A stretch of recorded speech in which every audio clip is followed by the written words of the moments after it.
وإن شاء الله بشوفكم أكثر يعني مكان نجتمع فيه كعرب كلياتنا موجودين باسطنبول.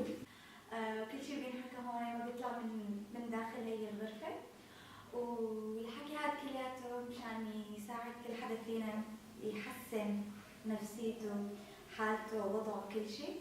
الطريقة الوحيدة لأنه كلياتنا نقدر نتخطى هي الأمور إنه نحكي فيها. فممكن نشارك هذا الشيء. سارة تحبي تبلشي اليوم أنتِ؟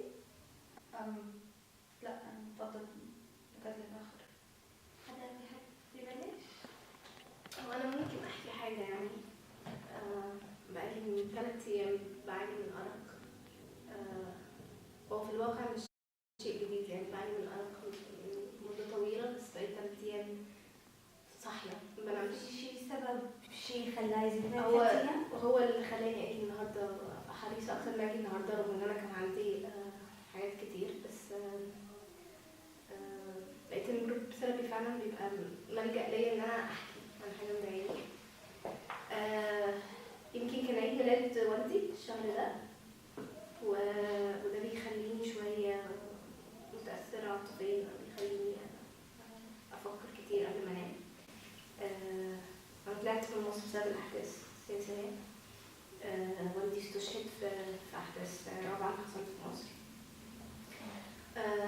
بقالنا 3 سنين داخلين في 4 سنين. الواحد حاسس انه هو غريب، قال هيتعود مع الوقت على الألم، وهيتعود مع الوقت على الفقد وهيتأقلم. بالعكس راح دول، ساب بلده وجه هنا، بدأ حياة جديدة وشاف ناس جديدة. بس مش حاسس برضه، مش حاسس انه قادر يتأقلم. فغالبا الوقت مش بينسينا الألم، غالبا الوقت بالنسبة لي بيعودني على الألم أو بيخليني أخلق طرق جديدة عشان أتكيف معاه، بس مش بينسيني الألم. فساعات ببقى نفسي أنزل عشان أقدر أعيش حياتي، أقدر أنام وأقدر أقوم الصبح بدري وأخد مخدراتي وأقدر أضحك. بس فالنهاردة عايزة أشير الشعور بتاع الفقد اللي ممكن يوصل الواحد اللي معرفش ينام بالليل. I really miss this person. معظم الأكل بتاعنا عبارة عن سندوتشات فول، كشري، طعمية، جبنة، زي ما انتم شايفين كلنا.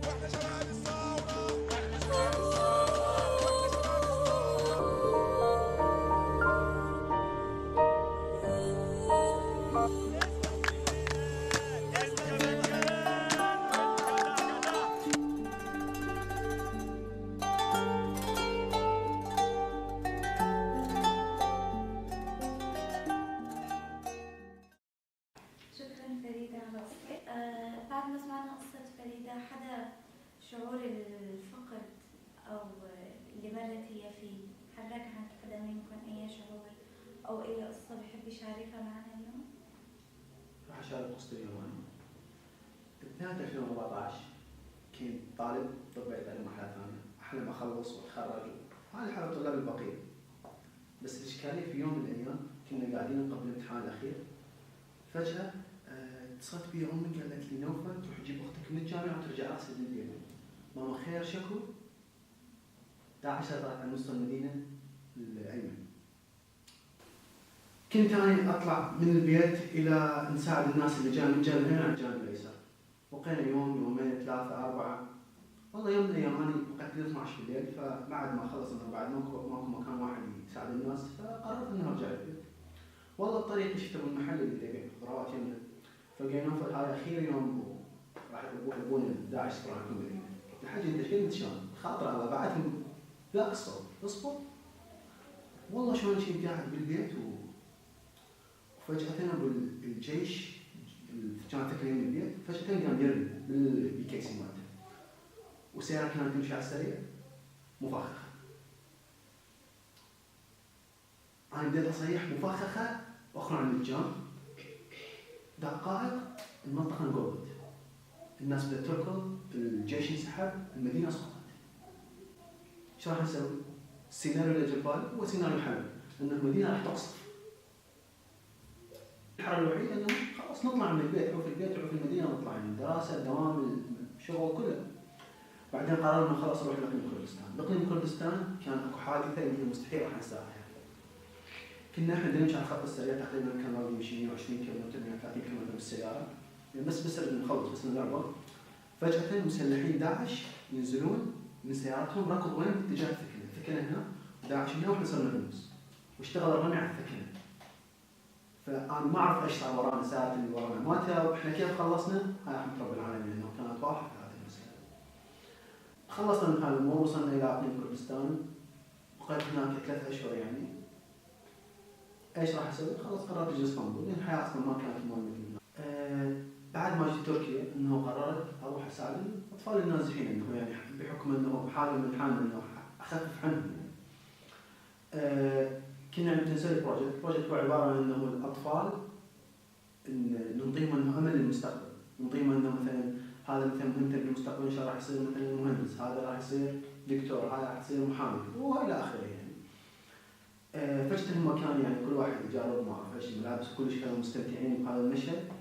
بس فجأة كان صوت غطى على كل الاصوات اللي كانت موجودة، صوت ضحكاتهم، صوت فرحهم، احنا كيف كنا مستمتعين، ولكن ذاك الصوت صوت الشؤم هو اللي غطى على كل الاصوات، كان صوت الهرم. فاحنا كنا رعبنا يعني، انا رجعت لكل الذكريات السابقة، بكل آلامنا، بكل تفاصيلها اللي عشتها. الاطفال هم رعبوا، فانا اصلا ما اعرف كيف اتعامل معاهم يعني. انا اصلا نفسي كنت مرعوب، فاذا انا اصلا كنت خايف كيف اقدم المساعده للاخرين؟ ف انا انسحبت من المخيم، رجعت منهار تماما.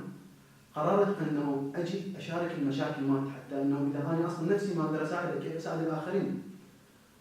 فانا اتمنى تساعدوني انه كيف اتخلص من هاي المشاكل مالتي، انه مشاكل الالم اللي دائما اتعامل معها، حتى اتخلص، حتى ممكن اعيش حياه طبيعيه حالي مثل حالي، ما ظل انه والله امشي وافكر انه هذا راح يقتلني وهذا راح يطلق علي عقبه وانه مسلح وانه مفخخ من الى اخره. فاتمنى تساعدوني بهذا الشيء. شكرا كثير لمشاركتك، وان شاء الله كل ما بنقع مثل هالقعده بترجع تحكي لنا وتتحسن. حدا غير بحب يشارك؟ تشاركني؟ اوكي. في شيء يعني لهلا بيأثر فيني، خصوصي بعد ما صار أكثر من انفجار بإسطنبول وكذا. كنا ببيتنا بسوريا بالشام، فأنا كنت نايمة وقتها وانقصف، يعني البناية اللي كانت جنب بيتنا انقصفت بالطيران. يعني وقت أنا نقصت من نومي، بس الرياكشن تبعي كانت إنه أنا ما لا بكيت لا تعبت، أنا كنت عم بضحك بس. مثلا عندي اختي الاصغر مني تأذت، فات ازاز براسها. اختي اللي اكبر مني متزوجه كانت حامل، خسرت البيبي. والدي كان برا البيت، وكانت امي بحاله انه بدها تهدي ولا بدها ترتعب او هيك شيء، فكان وضع كثير مأساوي. ففي الشيء اللي لهلا عايش معي انه انا كثير واجهت صعوبه اني ارجع انام بشكل طبيعي، او كثير مثلا مرات بعد الانفجارات اللي صارت هون انه انا كثير صرت انه خلص في باي لحظه ممكن يصير تفجير، فكثير عندي يعني ما بعرف كيف اشرحها. يعني عندي مشاكل بالنوم، يعني اكثر مره في مرعوبه نائزه او اي شيء، يعني شيء كثير صعب ما اقدر اتخلص منه ابدا. ما بعرف، قلت انه شارك قصتي، يمكن اي حدا واجه نفس المشكله ممكن يساعدني. ما بعرف، بجوز ممكن ارتاح اذا حكيت للعالم او شاركت قصتي مع حدا انه انا هيك صار معي مشكله. يعني هي القصه. بس تتوقعوا في مثل يعني شيء صار ربط انه انت عم تواجهي صعوبه بالنوم، انت عم تواجهي صعوبه بالنوم؟ ممكن تكون صدمه او شيء، ما بعرف، شيء ما له متوقع. اكيد في. اعتقد انه النوم هو الراحه، فلما احنا بنبقى مش مرتاحين اصلا في حياتنا اليوميه، او في حدث بيفكرنا دايما. انا لما بسمع برضو صوت صواريخ في الشارع بتخض، لما الحاله بتقع مني في المطبخ بتخض. ف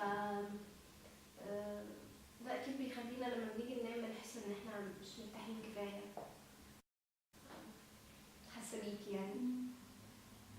تمام. حتى أنا قررت نديركم ونشارك قصتي، يعني هي مش قصة يعني مؤثرة واجد، بس كانت من فترة في حياتي يعني. طبعا نحن أول ما كنا في بنغازي وخلاص كانت كل حاجة ماشية تمام وأمورنا تمام وعادي يعني، لين سمعنا نخشب. وقتها أنا طبعا صدقت قلت مستحيل يعني، هم يومين 3 وخلاص كل حاجة بتنتهي. بس يعني لما قال لي بابا إن إحنا لازم نطلع ونسيب وحوش العيلة، هذا وين أنا حسيت إن إحنا جديات عايشين الواقع، واقع مش حلو، واقع يعني نحن حاجة مش متعودين عليها بكل في ليبيا يعني. ما عمرنا تخيلنا إن إحنا نوصل للمرحلة هذه. اضطرينا نطلع ونسيب حوش العيلة ونسيب الحوش اللي نحن تربينا فيه وذكرياتنا كلها فيه. طلعنا فجأة. طبعا وقتها يعني كل حاجة كانت مسكرة، مفيش سفرات، مفيش أي حاجة نقدر نديروها نحصلوا فيزا أو أي. حسينا روحنا مش عارفين نفكر يعني، قعدنا على أعصابنا بس إن نحن نبغى نطلع بأي طريقة. طلعنا مشينا تركيا.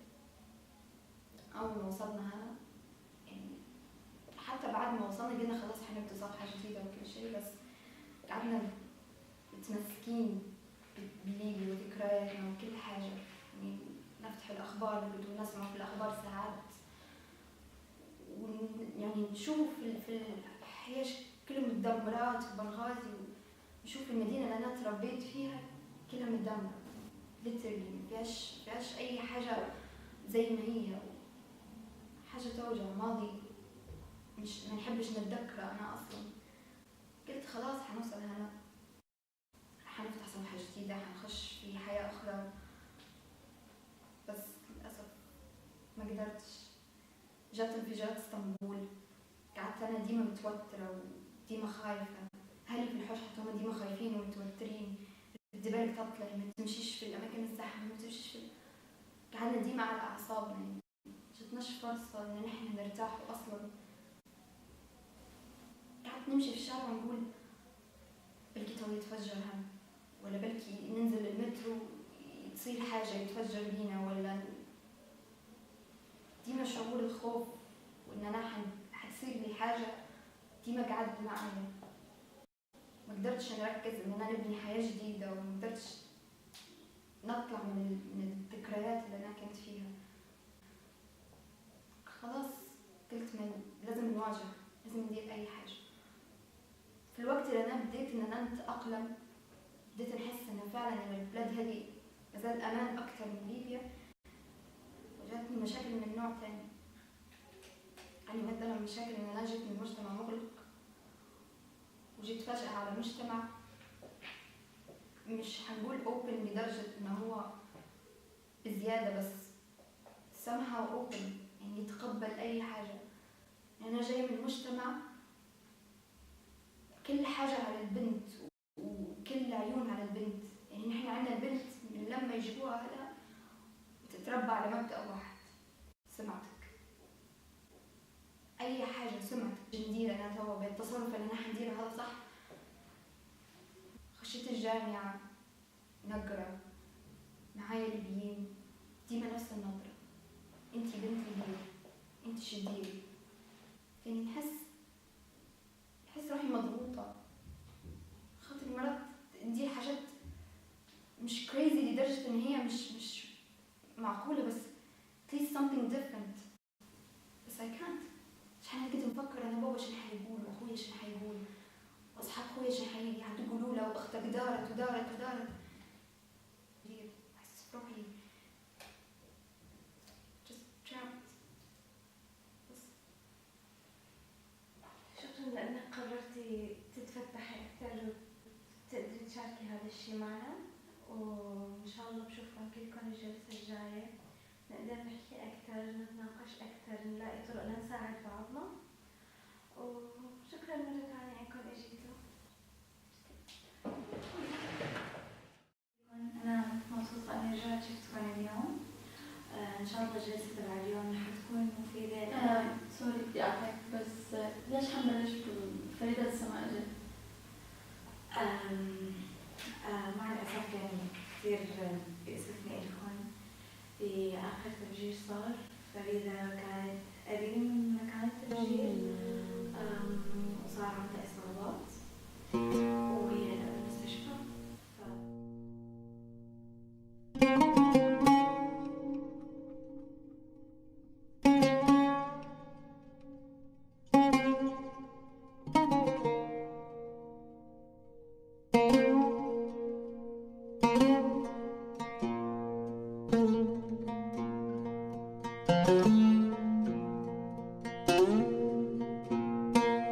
نحن هلأ عايشين بواقع مؤلم، في كتير معاناة وحروب وعذاب وتراما وصدمات بالشرق الأوسط.